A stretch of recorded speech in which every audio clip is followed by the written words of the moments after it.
વડોદરા શહેરના ફતેગંજ વિસ્તારમાં જીમખાના તરફ જતા રસ્તા પર ગતરોજ સાંજે એક ઘટના ઘટી। એક યુવતી કે જે અહીંથી પોતાના હોસ્ટેલ તરફ જઈ રહી હતી તેની સાથે મોબાઈલ સ્નેચિંગનો બનાવ બન્યો, જ્યાં લૂંટારુઓ બેફામ રીતે એક બાઇક પર આવે છે અને આ યુવતી એકલી ત્યાંથી ચાલતી જઈ રહી હોય એકલતાનો લાભ ઉઠાવીને બેફામ રીતે જાણે પોલીસનો કોઈ ડર જ ન હોય તે રીતે યુવતીના હાથમાંથી મોબાઈલ છીનવી લેશે અને આ મોબાઈલ છીનવવાની ઘટનામાં યુવતી ઘાયલ થાય છે।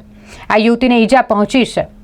જો કે આ મામલે આસપાસના લોકોનું એમ પણ કહેવું છે કે અહીંયા આ પ્રકારની ઘટનાઓ વારંવાર સામે આવી રહી છે, કારણ કે અહીં સ્ટ્રીટ લાઇટની પણ સમસ્યા છે અને સાથે સાથે અહીં પોલીસના પેટ્રોલિંગ પણ સમયાંતરે નથી થતું અને જેના કારણે આ પ્રકારે જે લૂંટારુઓ મોબાઈલ સ્નેચરો બેફામ બન્યા છે। જો કે યુવતી જેની સાથે આ ઘટના ઘટી તેના દ્વારા જ આપવીતી જણાવવામાં આવી। હા, કાલે હું જોબ પરથી આવતી હતી। એક્ઝેક્ટ ટાઈમ યાદ નથી, 6:20 આજુબાજુ હું બસમાંથી ઉતરી ગઈ હતી અને આ જીમખાના રોડ પર હું ત્યાંથી ડેલી હું આવું છું અને જાઉં છું અને 6:30 થી 6:40 વચ્ચે આ ઘટના બની છે।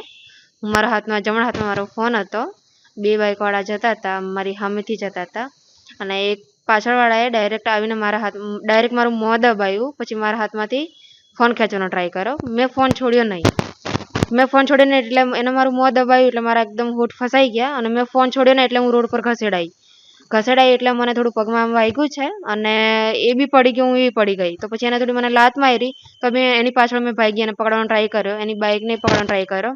પછી હું પડી જશે એમ કરીને મેં મારી જાન માટે મેં પછી બાઇક છોડી દીધી અને એ લોકો જતા રહ્યા।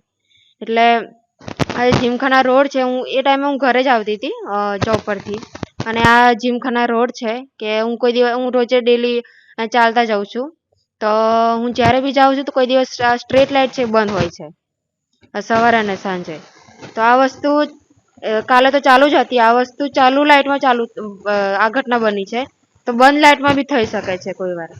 તો હું બધાને વડોદરા અધિકારીઓને એવું જ કહું છું કે તમે જે સ્ટ્રીટ લાઇટ બંધ છે તમે એ જલ્દી ચાલુ કરાવો કે આ વસ્તુ બીજા કોઈ જોડે ના થાય એની પહેલા તમે આ એક્શન લઈ લો।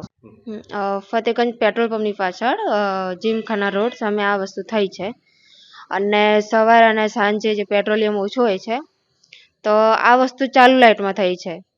તો હું જ્યારે બી આ રાત્રે અને સવારે હું જાઉં છું તો સ્ટ્રીટ લાઇટ બંધ હોય છે, તો પોલીસ તંત્રને એ જ નમ્ર વિનંતી કરું છું કે તમે આ વસ્તુ બીજા કોઈ જોડે ના થાય એની પહેલા તમે એક્શન લઈ લ્યો અને કોઈ વાર આ લાઇટ બંધ હોય છે તમે ચાલુ કરાવી દો જેમ બને એમ, કે આ વસ્તુ બીજા જોડે ના થાય। હું સવારે અને સાંજે આવતી હોય તો અહીંયા પેટ્રોલિંગ બી ઓછું હોય છે, તો હું પોલીસ અધિકારીઓને એવું જ કહેવા માંગુ છું કે અહીંયા તમે પેટ્રોલિંગ થોડું વધારી દો, તો મતલબ આ ઘટના જે થઈ છે એ બીજી વખત ના થાય।